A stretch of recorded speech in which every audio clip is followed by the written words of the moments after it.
आज रात 12 बजे से जीएसटी की कम और नई दरें लग जाएंगी। मतलब कल सूर्योदय होगा तो जीएसटी की नई दर रहेगी।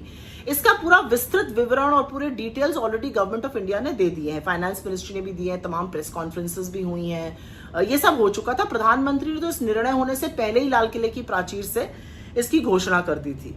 तो आज उन्होंने क्यों आकर राष्ट्र को संबोधित किया मुझे नहीं पता, लेकिन उसका शायद एक कारण ये हो सकता है कि कल से नई दरें लगेंगी। मोदी जी को लगा रही है बिना मेरा चेहरा चमकाए कैसे हो सकता है, तो वो बोलने आ गया, लेकिन कुछ नया नहीं बोला, कुछ ऐसा नहीं बोला जो खबर लायक हो। प्रधानमंत्री मोदी लेकिन जब बोल रहे थे तो बार बार मन में ख्याल आ रहा था वो पुराने वाले जीएसटी को कोस रहे थे।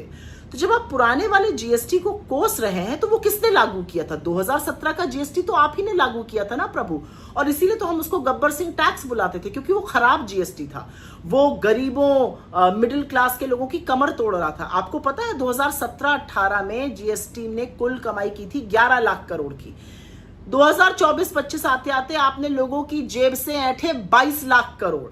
64% जीएसटी जो था वो हमारी सबसे गरीब आमदनी वाले लोग दे रहे थे।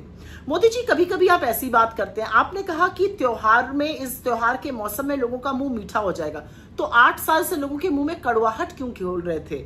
जीएसटी आपने पढ़ाई पर लगाया, दवाई पर लगाया, हॉस्पिटल पे लगाया, आपने आटे दही, किस चीज पर जीएसटी नहीं लगाया? खैर, आपने अंततोगत्वा किया वही जो राहुल जी ने कहा था कि 18% स्टैंडर्ड रेट से ऊपर कोई रेट नहीं होना चाहिए। किया आपने वही जो राहुल जी ने कहा था। लेकिन एक बात बड़ी बेमानी लगती है, और बेमानी इसलिए क्योंकि जब आप मुख्यमंत्री थे तो आप जीएसटी का विरोध करते थे, आज आप जीएसटी के गुण समझा रहे हैं, ऐसा क्यों? खैर, ये तो आप ही जानते हैं। आपने स्वदेशी की बात करी और उस पर मैं 2 शब्द जरूर कहना चाहती हूँ, क्योंकि आपने कहा कि कई बार ऐसा होता है कि जाने अनजाने हमारे जीवन में चीजें जुड़ जाती हैं, हमें पता ही नहीं होता वो विदेशी हैं।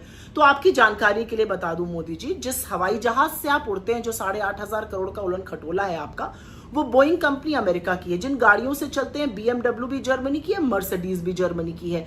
जो पेन आप यूज करते हैं ना मोबला का, वो भी जर्मनी का है। जो घड़ी आप पहनते हैं मोवाडो की, वो स्विट्जरलैंड की है।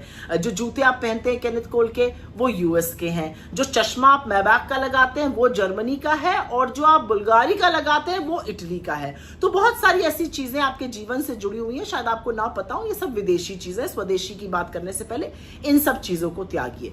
खैर, मैं बड़ी बड़ी बातें तो नहीं करूंगी। जीएसटी का नया रेट आ रहा है, विपक्ष इसमें भी सफल हुआ, राहुल गांधी की बात इसमें भी सच साबित हुई। लेकिन आज आपका चेहरा थोड़ा सा मायूस दिख रहा था, थोड़े बुझे बुझे से लग रहे थे आप। मुझे लगता है जो देश भर में नारा गूंज रहा है और जो आपकी चोरी रंगे हाथों पकड़ी जा रही है, वोट चोरी, उससे शायद उसकी भनक आपको लग रही हो, उसकी गूंज आपको सुनाई दे रही हो। तो चेहरा थोड़ा सा मायूस लग रहा था आपका। अब किसी का भी होगा, वोट चोर गद्दी छोड़ जब देश की जनता कहने लगे तो किसका चेहरा नहीं उतर जाएगा? खैर, जो भी है, अब जीएसटी कल से लागू होगा। आपने आज अपना चेहरा आके चमका लिया, यही आपका उद्देश्य था आज, वो आपने पूरा किया।